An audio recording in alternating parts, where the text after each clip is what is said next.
سبحانك لا علم لنا إلا ما علمتنا إنك أنت العليم الحكيم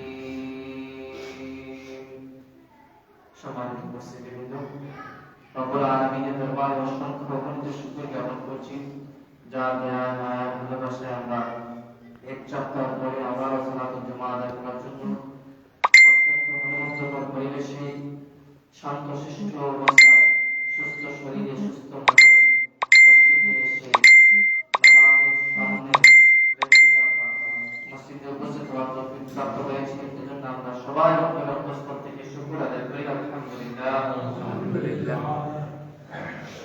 লক্ষ্যকরি দরুদ সালাম পেশ করছি মানবতার দূত সর্বকালের সর্বযুগের সর্বশ্রেষ্ঠ মহামানব বিশ্বনবী মুহাম্মদুর রাসূলুল্লাহ সাল্লাল্লাহু আলাইহি ওয়াসাল্লাম। সম্মানিত উপস্থিতি, আমি আপনাদের সম্মুখে বিগত সপ্তাহে সন্তানের অধিকার সম্পর্কে কয়েকটা কথা বলেছিলাম। আজকে এই বিষয়ে আলোচনা করব। দেখেন, আল্লাহ রাব্বুল আলামিন আমাদেরকে পৃথিবীতে যে সমস্ত উপভোগ্য বিষয় এবং শান্তি, নিরাপদ যেগুলো বিষয়ের মধ্যে রয়েছে, অন্তরের দিক দিয়ে প্রশান্তি বলেন, দুনিয়াবীর দিক দিয়ে প্রশান্তি বলেন, সবগুলোর সামঞ্জস্যতা আল্লাহ তাআলা আমাদেরকে উপভোগ করার জন্য অনেক জিনিস রেখে দিয়েছেন। তার মধ্যে অন্যতম একটা আল্লাহ তাআলা সরাসরি বান্দাদেরকে নিয়ামত প্রাপ্ত আল্লাহ তাআলা পছন্দ করেন তাদেরকে সন্তান দান করেন। এই সন্তানের মধ্যেও বিভিন্ন প্রকার আছে, বিভিন্ন রকমের হয়ে থাকে। যে সন্তান আল্লাহ রাব্বুল আলামিনের কাছে, যে মানুষগুলো ভালো, আল্লাহ তাআলার কাছে ভালো হিসেবে পরিচিত, তাদেরকে আল্লাহ রাব্বুল আলামিন নেক সন্তান, সৎ সন্তান দিয়ে পুরস্কৃত করেন। তাদেরকে দুনিয়াবী জীবনের শান্তি এবং আখিরাতে তাদেরকে জাহান্নাম থেকে মুক্ত করার জন্য সন্তানকে আল্লাহ তাআলা বেছে নিয়ে থাকেন। আমাদের মুসলিম জাতি, মুসলমান মাতা পিতা সবারই একটাই চাহিদা থাকে, যে সমস্ত সন্তান দুনিয়ার মধ্যে আসে তারা যেন সৎ, নিষ্ঠাবান, আল্লাহওয়ালা, পরেজগার, এগুলোর মধ্যে দিয়ে তারা যেন জীবনযাপন করে মা বাবাদের সম্মান সমাজে উঁচু করে, মৃত্যুর পরে মা বাবাদের জন্য সুপারিশ মাগফিরাত কামনা যেন করে। এজন্য সন্তান পাওয়ার পাশাপাশি কিছু দিক নির্দেশনা আমাদের ইসলাম দিয়েছে, সেগুলো যদি আমরা ফলো করি এবং সন্তান পালনের ক্ষেত্রে প্রয়োগ করি, তাহলে অবশ্যই আল্লাহ তাআলা আমাদেরকে নেক সন্তানের মাধ্যমে দুনিয়ার মধ্যে উজ্জ্বল করবেন, আখিরাতে মাগফিরাতে জন্য আল্লাহ তাআলা উপাদান হিসেবে নিয়োগ করবেন। এজন্য আমি আপনাদের সম্মুখে গত সপ্তাহে এই বিষয়ে আলোচনা করেছিলাম। এখন জন্ম হওয়া আগ পর্যন্ত মা বাবাদের করণীয় সম্পর্কে গত সপ্তাহে আলোচনা হয়েছিল। এখন সন্তান জন্ম নিয়েছে, জন্ম নেওয়ার পরে মা বাবাদের উপর কি কি অধিকার হয়ে থাকে সেগুলো সম্পর্কে আমি আপনাদের সম্মুখে উপস্থাপন করার চেষ্টা করি। এক নম্বর, সন্তান যখন পৃথিবীতে দুনিয়ার মধ্যে আসে, এখন বর্তমানে ডিজিটাল প্রযুক্তির মাধ্যমে ডেলিভারি হয়ে থাকে দুই ধরনের। একটা হলো নরমাল ডেলিভারি, সিজার ডেলিভারি। যে কোনো পন্থায় যদি কোনো সন্তান আসে, তাহলে অভিভাবক দায়িত্ববানদের উপর প্রথমে দায়িত্ব হলো সন্তানের কানে একত্রবা তাওহীদের রিসালাত আযান দেওয়া। সন্তানকে তার জন্ম নেওয়ার পরে আযান দেওয়া। এই আযান দেওয়ার জন্য আবু দাউদে 5105 নম্বর হাদিসের মধ্যে রাসূল সাল্লাল্লাহু আলাইহি ওয়াসাল্লাম সাহাবী তিনি বলেন, আন আবাইদুল্লাহ ইবনে আবি রাফি রাদিয়াল্লাহু তাআলা আনহু قال رأيت رسول الله صلى الله عليه وسلم أذن في الحجر الحسن بن علي حين ولدته فاطمة بالصلاة। নবীজি সাহাবী আবাইদুল্লাহ ইবনে আবি রাফি তিনি বলেন, আমার পিতা দেখে বর্ণনা করেছেন, আমার পিতা রাসূল সাল্লাল্লাহু আলাইহি ওয়াসাল্লামকে কাজ করতে দেখেছেন। রাসূল সাল্লাল্লাহু আলাইহি ওয়াসাল্লামের যখন ফাতিমা রাদিয়াল্লাহু তাআলা আনহা বড় ছেলে হাসান জন্মগ্রহণ করেন, তখন নবী সাল্লাল্লাহু আলাইহি ওয়াসাল্লামের সম্মুখে নিয়ে আসা হলো। তখন প্রথমেই তাকে পাওয়ার পরে নবী সাল্লাল্লাহু আলাইহি ওয়াসাল্লাম তার কানের মধ্যে আযান দেন। সুবহানাল্লাহ।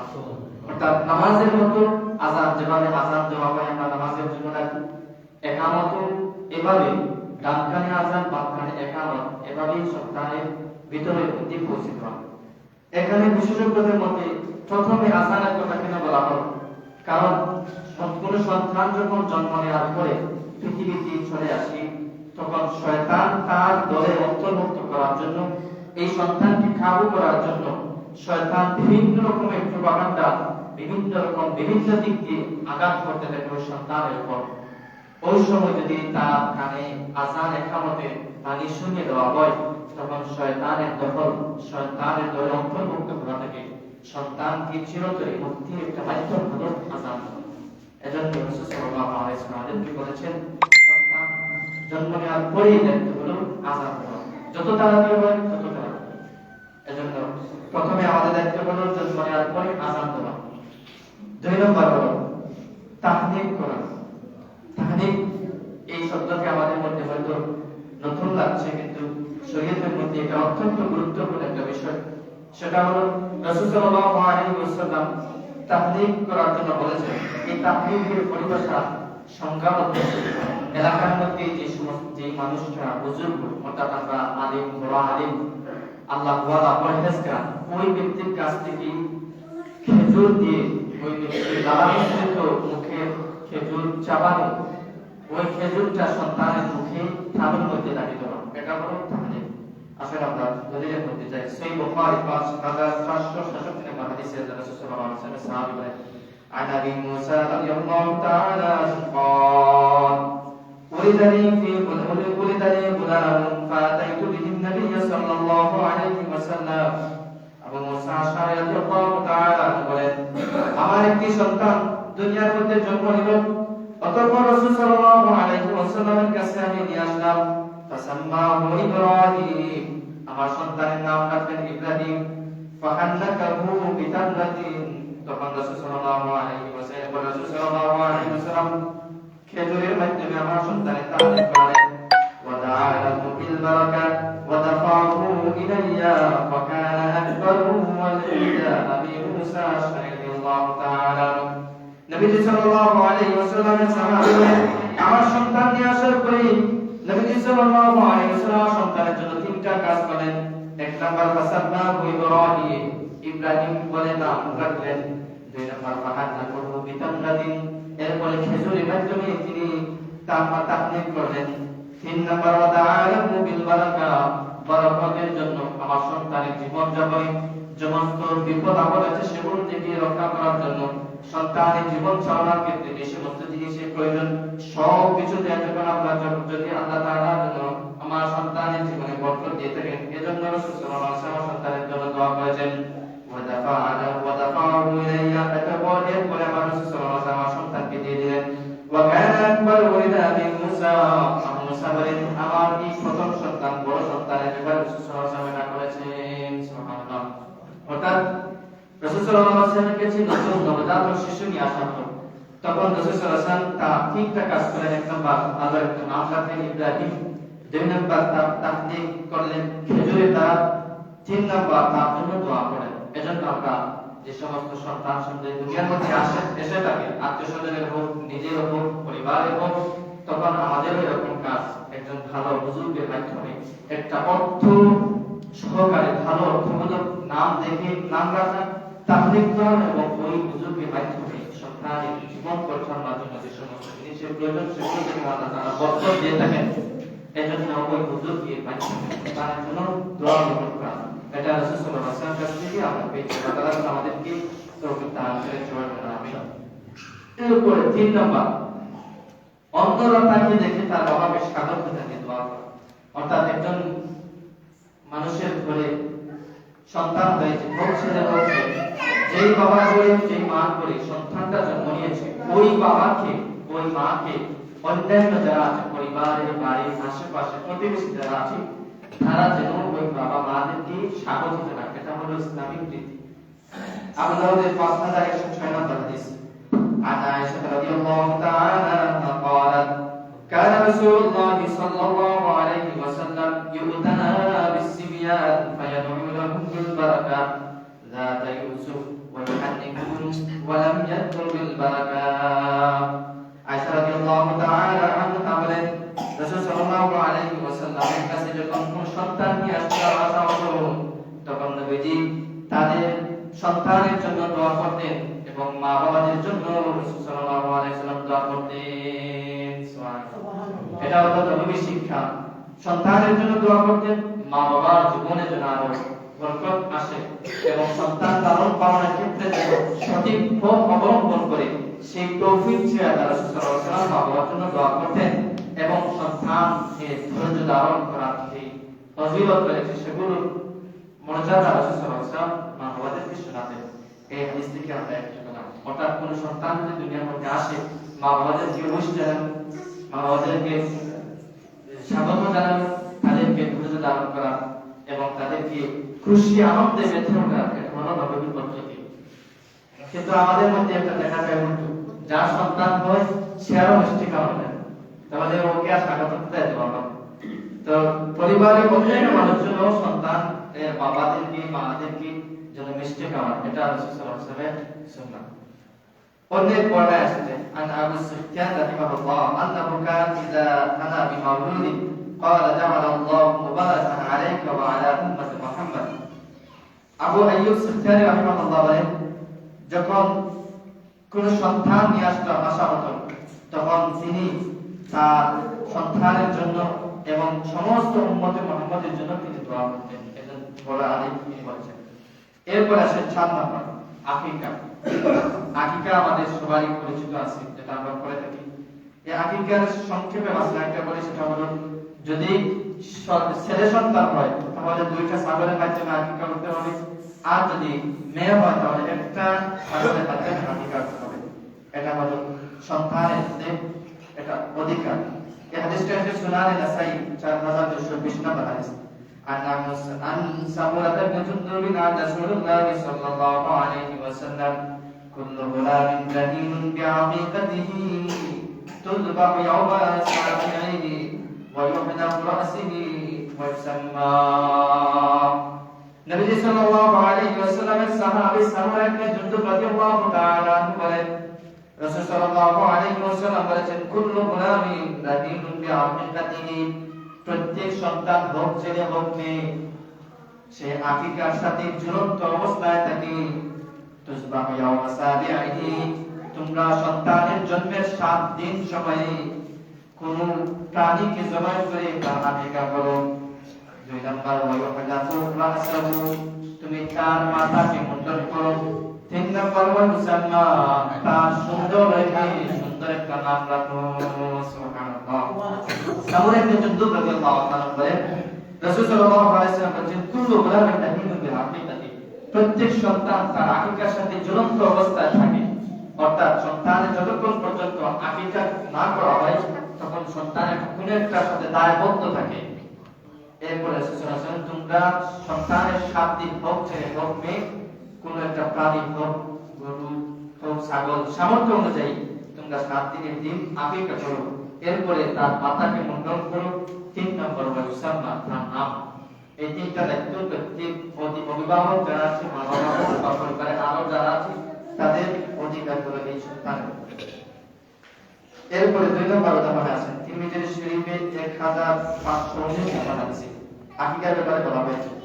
عن علي بن ابي طالب رضي الله تعالى عنه قال عبر رسول الله صلى الله عليه وسلم عن الحسن بشاة وقال يا فاطمة احلقي رأسه وتصدق بزينه شعره فزة قال فوزنته فكان وزنه درهما أو بعض درهم।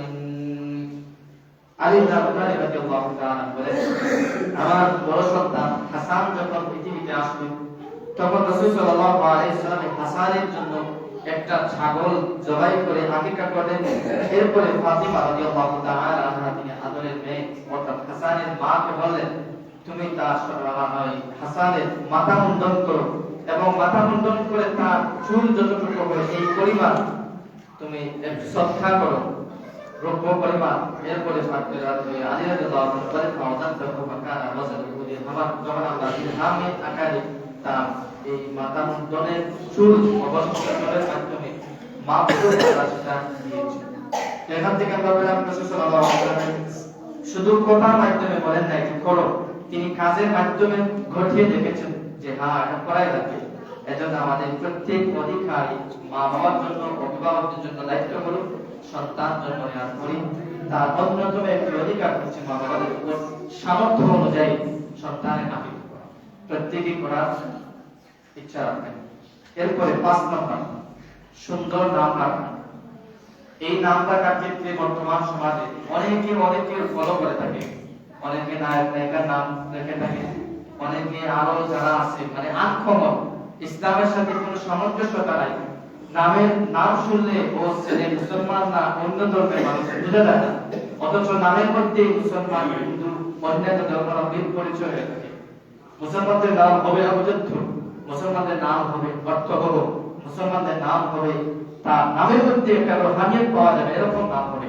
কিন্তু আফসোস আমাদের বর্তমান সমাজের মধ্যে অনেক নাম রাখে থাকে, সেটার সাথে কোনো রুহানিয়ত নাই, কোনো অর্থবহ নাই, এবং মুসলমান হিসেবে যে আভিজাত্যতা আছে সেগুলো পাওয়া যায় না। এজন্য প্রত্যেক মা বাবাদের জন্য দায়িত্ব হলো সন্তান জন্ম নেওয়ার পরে তার অন্যতম অধিকার হচ্ছে সুন্দর একটা নাম রাখা। যদি নিজের নাম কাছে সুন্দর নামের অর্থ পারেন না, এলাকার যারা নামের অর্থ পারেন, আলিম উলামা আছেন, বা এখন ইন্টারনেটে ঘাটাঘাটি করলে সুন্দর নাম পেয়ে যাবেন। সাহাবীদের নাম রাখেন, বড় বড় আলিম উলামাদের নাম রাখেন, এবং বর্তমান সমাজের মধ্যে যারা ইসলাম স্কুল আছে তাদের নামকে ফলো করে রাখেন, তখন নামেরও একটা প্রভাব আপনার সন্তানের উপর পড়বে। এজন্য রাসূল সাল্লাল্লাহু আলাইহি ওয়াসাল্লাম সন্তানের ৫ নম্বর অধিকার রেখেছেন সুন্দর রেখে একটা নাম রাখা। এই হাদিসটা আব্দুল্লাহ ইবনে আব্বাস রাদিয়াল্লাহু তাআলা عن عبد الله بن عباس رضي الله تعالى عنه قال قالوا يا رسول الله قد علمنا حق الوالد فما حق الولد قال أن يحسن اسمه ويحسن أدبه عبد الله بن عباس رضي الله تعالى عنه বলেন রাসূল সাল্লাল্লাহু আলাইহি ওয়াসাল্লাম কি যখন সাহাবীরা জিজ্ঞেস করেন قد علمنا حق الوالد, নবীজি আমাদেরকে শিখান সন্তানের অধিকার মা বাবাদের উপর কতটুকু, কি কি অধিকার সন্তানের, ফামা হাক্কুল ওয়ালাদ, এবং সন্তানের অধিকার মা বাবাদের উপর কতটুকু সেটা অধিকার। নবীজি সাল্লাল্লাহু আলাইহি ওয়াসাল্লাম বলেন মা বাবাদের জন্য প্রথম অধিকার সন্তানের জন্য হলো ক্বালা আইয়ুহসিনা ইসমাহু, সন্তানের একটা সুন্দর নাম রেখে রাখা, ওয়া ইউহসিনা আদাবাহু, এবং তার জীবন পরিচালনার ক্ষেত্রে যত শিষ্টাচারের প্রয়োজন, সভ্য আদব আচরণ আখলাক, সেগুলো মা বাবাদের জন্য উচিত হলো সন্তানকে এগুলো শিক্ষা দেওয়া। এখন এই দুইটা জিনিসের আমাদের সমাজের মধ্যে ঘাটতি, এজন্য ভালো আধুনিক মানুষ তৈরি হচ্ছে কিন্তু সুনাগরিক আমাদের মধ্যে অভাব। দিন দিন সন্তানের কথাবার্তা আদব আখলাক যেগুলো আমরা ফলো করি, অনেকে বৃদ্ধ সম্প্রস্ত হয়ে যায়, মা বাবার মধ্যেও সম্প্রস্ত হয়ে যায়। এটা দায়ী সন্তান নয়, মা বাবার। বলেছেন তুমি তোমার সন্তানকে সুন্দর আদর শিষ্টাচার দিয়ে রাখো, কারণ এই দুনিয়ার মধ্যে এখনো সে পরিচিত হতে পারে নাই, সন্তান এখন দুনিয়া সম্পর্কে জানেই নাই। তুমি মা বাবা জানো ভালো কোনটি খারাপ কোনটি, পর্যালোচনা করে সন্তানকে ভালো ভালো মেসেজ দাও, সন্তানকে আদব শিষ্টাচারের গুলো শিক্ষা দেওয়া মা বাবার জন্য দায়িত্ব। এজন্য সন্তান জন্ম নেওয়ার পরে তাকে সমাজে যত নোংরা কাজ আছে, সমাজে যত অসভ্য যত মানুষ আছে, সেগুলো থেকে সন্তানকে পৃথক রাখা, ভালো ভালো কাজ তাকে শিখানো, ধরে ধরে বলে বলে তাকে শিখানো, এটা হলো মা বাবার জন্য দায়িত্ব। এরপরে কি হবে, যদি মা সন্তানকে ভালো আদব আচরণ আখলাক শিখাও, তাহলে তোমার উপরই প্রয়োগ করবে সন্তান। তোমাকে তুমি ডাক দিলে সন্তান তাড়াতাড়ি চলে আসবে, সন্তানকে যখন তুমি কথা বলবে শুনবে, সন্তান এর কথার মাধ্যমে লোকমুখে তোমার পরিচিতি, তোমার সম্মান আরো বাড়বে। বিপরীত দিক দিয়ে যদি সন্তান খারাপ আচরণ করে মানুষের সাথে, বিপরীত দিক দিয়ে মানুষের সাথে যদি ভালো আচরণ না করে, তাহলে সন্তান তোমারই অসম্মানের পাত্র হয়ে দাঁড়াবে, তোমারই সম্মান সমাজে আরো নিচুর দিকে নামিয়ে হবে।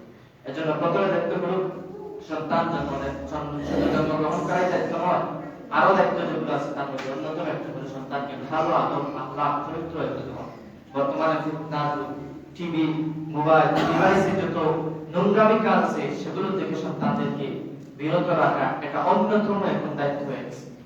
এখন মানুষ কি করে, সন্তান সময় পায় না, সন্তানের সময় বের করার জন্য টিভি কিনে দিচ্ছে মা বাবারা, ওই ভাই কিনে দিয়েছে, এগুলোর মাধ্যমে আমাদের সন্তানদেরকে এখন নষ্ট করা হচ্ছে। পড়ালেখার প্রতি সমাজে সন্তানদের অভিভাবকদের যে অনীহা প্রকাশ পাচ্ছে ছেলেদের, এগুলোর অন্যতম দায়িত্ব হলো, অন্যতম কারণ হলো, সেটা হলো সমাজে এই সন্তানদেরকে ভালো আচরণ শিক্ষা না দেওয়া, পাশাপাশি সন্তানদেরকে বর্তমানে ডিভাইস থেকে বিরত না থাকা অন্যতম। সন্তান নামাজ পড়তে ভালোবাসে না, সন্তান মা বাবাদের কথা শুনে না, সন্তান পড়ালেখার প্রতি অবহেলা। কারণ কি? এর অন্যতম কারণ হলো ডিভাইসের প্রতি সন্তান আসক্ত হয়ে গেছে। এজন্য মা বাবাদের জন্য উচিত হলো ডিভাইস থেকে আসক্ত হওয়া থেকে সন্তানকে রক্ষা করা। এটা হলো অন্যতম আদর আখলাকের মধ্যেও এটা পড়ে। এজন্য রাসূল সাল্লাল্লাহু আলাইহি ওয়াসাল্লাম আমাদেরকে শিক্ষা দিচ্ছেন, ভালো একটা নাম রাখুন, পাশাপাশি সন্তানকে আদর, শিষ্টাচার, আখলাক যেগুলো আছে সেগুলো সন্তানকে শিক্ষা। আল্লাহ তাআলা আমাদেরকে যেন সংকল্পভাবে আদায় করা তৌফিক দান করেন। সবাই বলেন আমিন। এরপরে আসেন 6 নম্বর, ঈমানি তরবিয়ত শিক্ষা। মুসলমান হিসেবে তার একটা মৌলিক পরিচিতির প্রয়োজন। কোরআনের সাথে, হাদিসের সাথে, ইসলামের শিষ্টাচার, আরো যত ভালো দিক আছে ইসলামের, সেগুলোর সাথে সন্তানকে পরিচয় করে দেওয়া, তার জীবনের প্রারম্ভের শুরুতেই পরিচয় করে দেওয়া এটা মা বাবার জন্য দায়িত্ব। রাসূল সাল্লাল্লাহু আলাইহি ওয়াসাল্লাম এটা সুনানে আবু দাউদের 495 নম্বর হাদিসে রাসূল সাল্লাল্লাহু আলাইহি ওয়াসাল্লাম বলেছেন, عن عمرو بن شعيب عن أبيه عن جده رضي الله تعالى عنه قال قال رسول الله صلى الله عليه وسلم مروا أولادكم بالصلاة وهم أبناء 7 سنين। রাসূল সাল্লাল্লাহু আলাইহি ওয়াসাল্লামের সাহাবী আমর ইবনে শুআইব আন আবি আন জাদ্দি, তিনি তার বাবা থেকে, তিনি তার দাদা থেকে বর্ণনা করেন, রাসূল সাল্লাল্লাহু আলাইহি ওয়াসাল্লাম বলেছেন, মুরু আওলাদাকুম বিসসালাত ওয়া হুম আবনাউ 7 সিনিন। মুসলমান হিসেবে অন্যতম ঈমান আনার পরে প্রথম দায়িত্ব হলো নামাজ পড়া।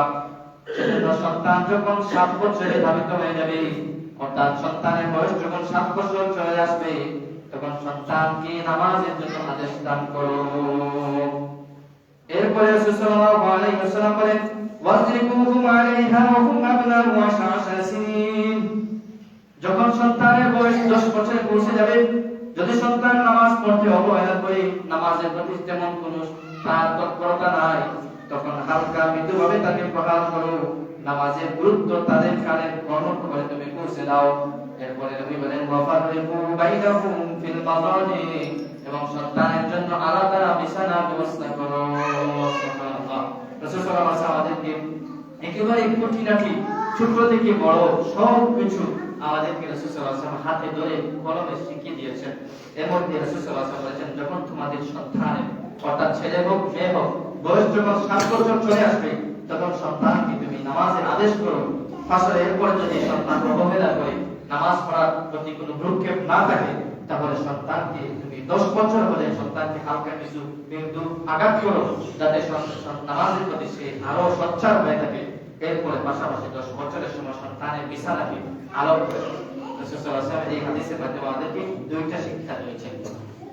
কিন্তু বর্তমানে যদি আমরা যদি ভালোভাবে থাকাই, সন্তানের বয়স 7 নয় 10 15 20 চলে যাচ্ছে, আমাদের সন্তানের প্রতি নামাজের যে তৎপরতা, সন্তানকে আদেশ দেওয়া, সেগুলো আমরা দিয়ে থাকি না।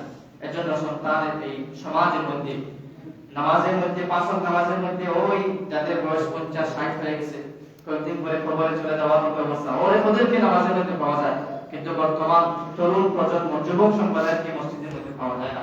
এটাই আফসোস, কারণ প্রথমেই মা বাবারা সচ্ছল হয় নাই। সন্তানকে মা বাবা ফজরের সময় বাবা মসজিদে যাচ্ছে, সন্তানকে মসজিদে নিয়ে যাওয়া, মেয়ে মা নামাজের জন্য উঠছে, মেয়েকেও জাগানো, প্রতি 5 ওয়াক্ত নামাজে প্রতিদিন হিসাব নেওয়া, যে নামাজ পড়ছো কিনা, নামাজের হিসাব দাও, নামাজ না পড়লে কারণ কি দর্শাও। এভাবে যদি প্রতিদিন মা বাবারা হিসাব দিতে থাকে, সন্তান ছেলে হোক মেয়ে হোক, তখন সন্তানের এক সময় নামাজের প্রতি তার মায়া, ভালোবাসা এবং মা বাবার সামনে জবাবদিহিতার হয়ে হলেও সন্তান নামাজ পড়ার অভ্যাস গড়ে তুলবে। প্রত্যেকেই ছেলে হোক মেয়ে হোক, মা বাবাদের দায়িত্ব হলো প্রত্যেকেই সন্তানকে নামাজের প্রতি ঈমানি তরবিয়ত যেগুলো আছে সেগুলো শিক্ষা দিন। তখন সন্তানের মাধ্যমে তার সমাজ সম্মান সুখে ছড়িয়ে পড়বে এবং তার মাধ্যমে ভালো আওলাদ জন্মে আসবে এবং তোমার রুজি রোজগার হায়াতের মধ্যেও তোমার বরকত চলে আসবে। কবরে যখন চলে যাবে, সন্তান তোমার মাগফিরাত, তোমার কবরে আযাব থেকে মুক্ত হওয়ার জন্য সন্তান তোমার জন্য দোয়া করবে। এটা হলো ভালো ইবাদত দিক। রাসূল সাল্লাল্লাহু আলাইহি ওয়াসাল্লাম শুধুমাত্র আমাদেরকে সন্তান সর্বদিক নয়, সর্বদিক মিলিয়ে আমাদেরকে আদেশ করেছেন এই দায়িত্বগুলো আমরা যেন আদায় করতে থাকি। আল্লাহ তাআলা আমাদেরকে তৌফিক দান করেন। এরপরে 7 নম্বর হলো শিক্ষার ব্যাপারে গুরুত্ব দেওয়া। শিক্ষার ব্যাপারে আমাদের দুইটা দিক জানা, একটা হলো তাওহীদ শিক্ষা দেওয়া, 2 নম্বর হলো কোরআন শিক্ষা দেওয়া। যেহেতু আমাদের প্রথমেই এগুলোর সাথে পরিচয় হওয়া প্রয়োজন, সেজন্য সন্তানকে দুইটা শিক্ষা দেওয়া, পাঠশালা হোক, মাদ্রাসা হোক, স্কুল, এগুলোতে পাঠানোর পূর্বে সন্তানদেরকে এই দুইটা জিনিস শিক্ষা দেওয়া, যেটা রাসূল সাল্লাল্লাহু আলাইহি ওয়াসাল্লাম কাজের ক্ষেত্রে প্রমাণ পায়। 1 নম্বর তাওহীদ শিক্ষা দেওয়া। তিরমিজি শরীফে 2516 নম্বর হাদিস। আন আব্দুল্লাহ ইবনে আব্বাস রাদিয়াল্লাহু তাআলা আনহু قال كنت خلف رسول الله صلى الله عليه وسلم يوما। আব্দুল্লাহ ইবনে আব্বাস রাদিয়াল্লাহু তাআলা আনহু বলেন, একদিন রাসূল সাল্লাল্লাহু আলাইহি ওয়াসাল্লামের পিছনে হেঁটে হেঁটে রাসূল সাল্লাল্লাহু আলাইহি ওয়াসাল্লামের সাথে চলে যাচ্ছিলাম দিকে।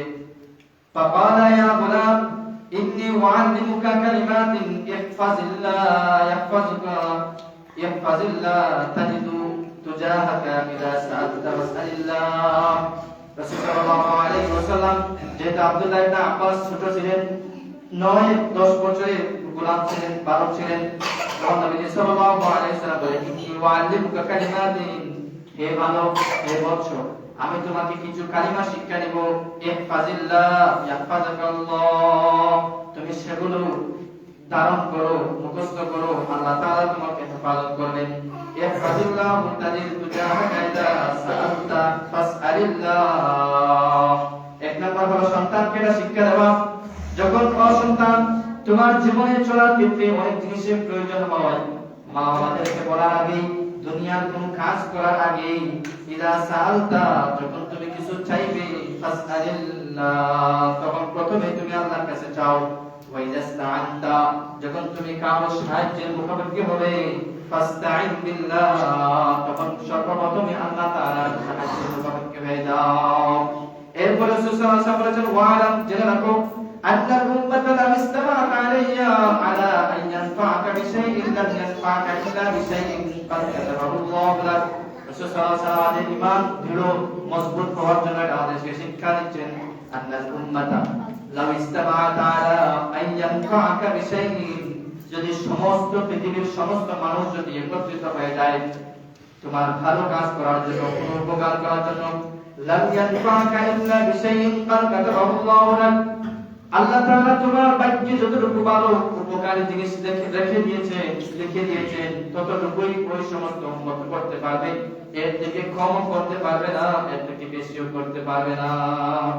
নবী সাল্লাল্লাহু আলাইহি ওয়াসাল্লাম বলেন, ওয়ালা ইসতামাউ আলা আন ইয়াযুররুকা বিশাইইন লাম ইয়াযুররুকা ক্বাদ কাতাবাহুল্লাহু আলাইক। আর যদি সমস্ত মানুষ তোমার মন্দ, তোমার খারাপি ধ্বংসের জন্য একত্রিত হয়ে যায়, তোমার পথ রুদ্ধ করার জন্য সবাই অক্ষমতে তাদের কাজগুলো করার চলায় করতে থাকে, সাল্লাল্লাহু আলাইহি ওয়াসাল্লাম বলেন, লাম ইয়াযুররুকা ক্বাদ কাতাবাহুল্লাহু আলাইকা, তোমার ততটুকুই ক্ষতি করতে পারবে যতটুকু আল্লাহ তাআলা তোমার ভাগ্যে লিখে দিয়েছেন। সুবহানাল্লাহ।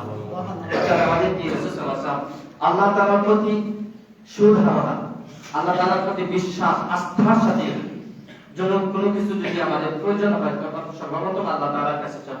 টাকা পয়সার প্রয়োজন, ভালো আখলাকের প্রয়োজন, ভালো সন্তানের প্রয়োজন, সমস্ত কিছুর প্রথমে আমরা কার কাছে চাইবো? সবার আল্লাহ। বান্দা তো আল্লাহ তাআলার কাছেই চাইবে, গোলাম তো মালিকের কাছে চায়। রাসূল সাল্লাল্লাহু আলাইহি ওয়াসাল্লাম আমাদেরকে শিখিয়ে দিয়েছেন, তুমি গোলাম, তুমি বান্দা, এজন্য তুমি মালিকের কাছে চাও, আল্লাহ তাআলার কাছে চাও। এরপর রাসূল সাল্লাল্লাহু আলাইহি ওয়াসাল্লাম বলেছেন, সাহায্য যদি কারো প্রয়োজন হয়, প্রথমে তুমি সাহায্যের দ্বারস্থ হও আল্লাহ তাআলার কাছে।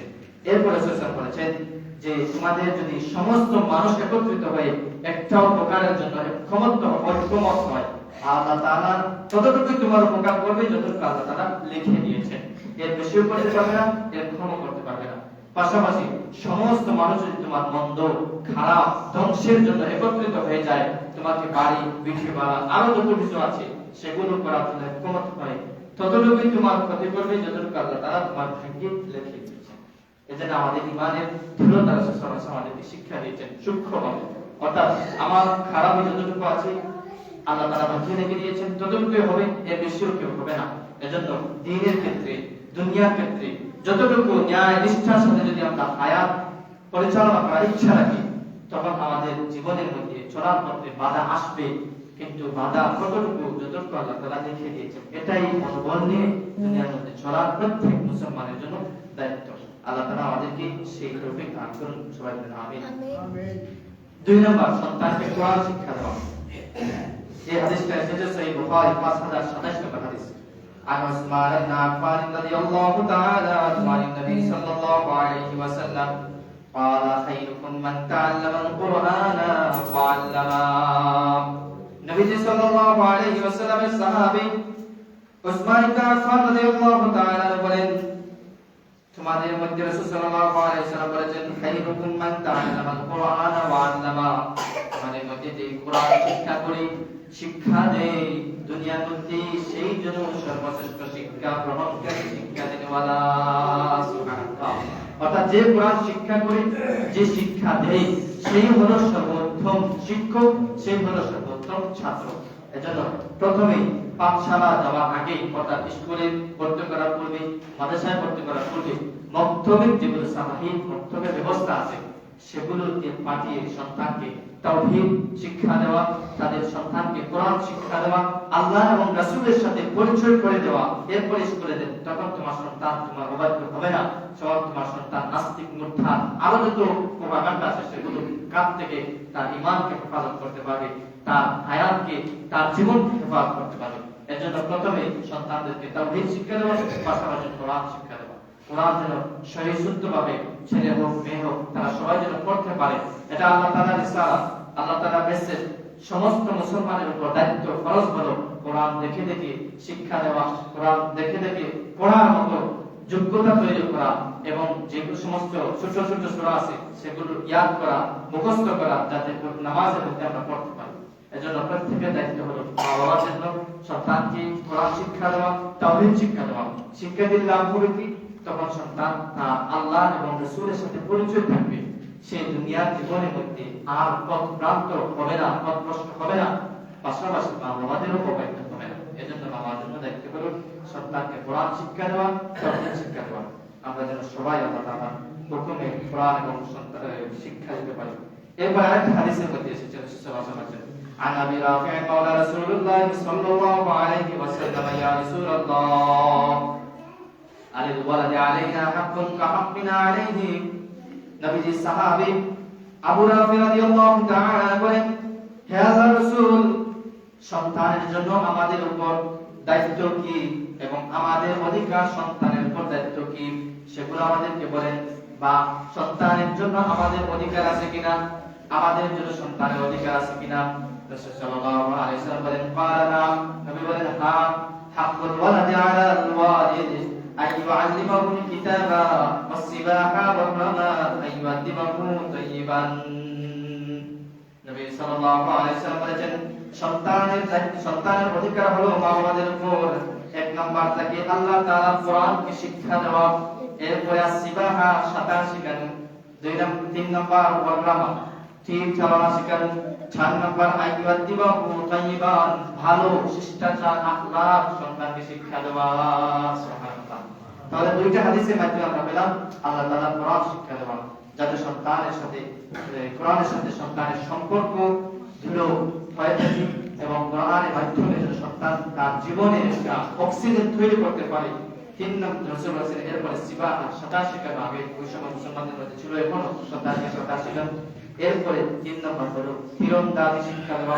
4 নম্বর আল্লাহ রাসূল সাল্লাল্লাহু আলাইহি ওয়াসাল্লাম এড করেছেন তাকে সুন্দর ভালো আদব আখলাক শিক্ষা দেওয়া, যাতে সন্তান দুনিয়ার মধ্যে তার সম্মানের সহিত মুখের মাধ্যমে চলতে পারে, পাশাপাশি আখিরাতে আল্লাহ তাআলা এই আদব আখলাক চরিতার্থের জন্য পুরস্কৃত হয়। সেজন্য সন্তানের ক্ষেত্রে এগুলো তৎপর কাজ।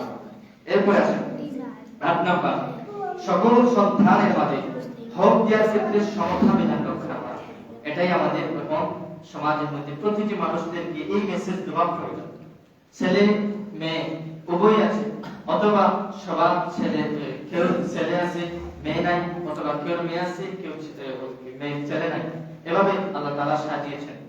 এখন আমাদের মধ্যে ভালোবাসার মধ্যে ভালোবাসা এটা আল্লাহ রাসূল সাল্লাল্লাহু আলাইহি ওয়াসাল্লাম কাছে দোয়া করেছেন যে আল্লাহ, আমি ভালোবাসা বন্ধন করতে পারবো না, অর্থাৎ একজন মানুষের প্রতি বেশি ভালোবাসা, একজন মানুষের প্রতি কম ভালোবাসা, এটা স্বাভাবিক বিষয়, স্বভাবগত বিষয়। এজন্য দেখবেন মা বাবাদের মধ্যে প্রতিটি সন্তানের ক্ষেত্রে মা বাবাদের সমান ভালোবাসা প্রতি সন্তান এগুলো হয় না। ছোট হোক বড় হোক, মা বাবারা সন্তানকে কিছু বড় সন্তানকে বেশি ভালোবাসেন অথবা ছোট সন্তানকে বেশি ভালোবাসেন, এটা স্বভাবগত বিষয়। তো তাই ক্ষেত্রে রাসূল সাল্লাল্লাহু আলাইহি ওয়াসাল্লাম এই ভালোবাসার জন্য তোমার এই না হয় যে সন্তানকে তার অধিকার থেকে বঞ্চিত করা। অর্থাৎ কোন মা বাবা আছে সন্তানকে ছোট সন্তানকে বেশি ভালোবাসে, এজন্য তার নামে দুইটা দোকান একটা দোকান বেশি দিয়ে দেয় এভাবে। তো সম্পদ রক্ষার ক্ষেত্রে, সম্পদ গঠনের ক্ষেত্রে সব সমানের সন্তানের মধ্যে তুমি সমতা রক্ষা করে পরস্পরে তার অধিকার রক্ষা করে তুমি বন্টন করো। এই ভালোবাসা দিয়ে তুমি সন্তানের অধিকার থেকে বঞ্চিত করো না। আমাদেরকে শিক্ষা দিয়েছেন।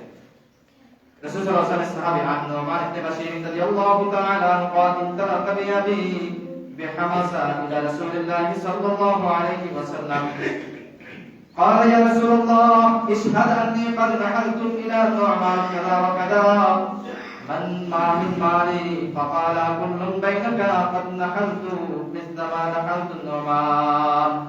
নবী সাল্লাল্লাহু আলাইহি ওয়াসাল্লামের সাহাবী তিনি বলেন, নুমান ইবনে বাশীর আমার বাবা আমাকে রাসূল সাল্লাল্লাহু আলাইহি ওয়াসাল্লামের কাছে নিয়ে আসলেন।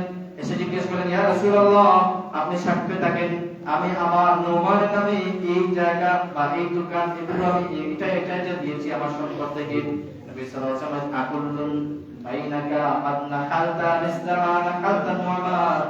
নুমানের ক্ষেত্রে যে সম্পদগুলো দিয়েছো তোমার অন্যান্য সন্তানদের ক্ষেত্রে তুমি সেগুলো সম্পদ বন্টন করে দিয়েছো কিনা? রাসূল সাল্লাল্লাহু আলাইহি ওয়াসাল্লাম সাহাবীকে জিজ্ঞেস করেছেন।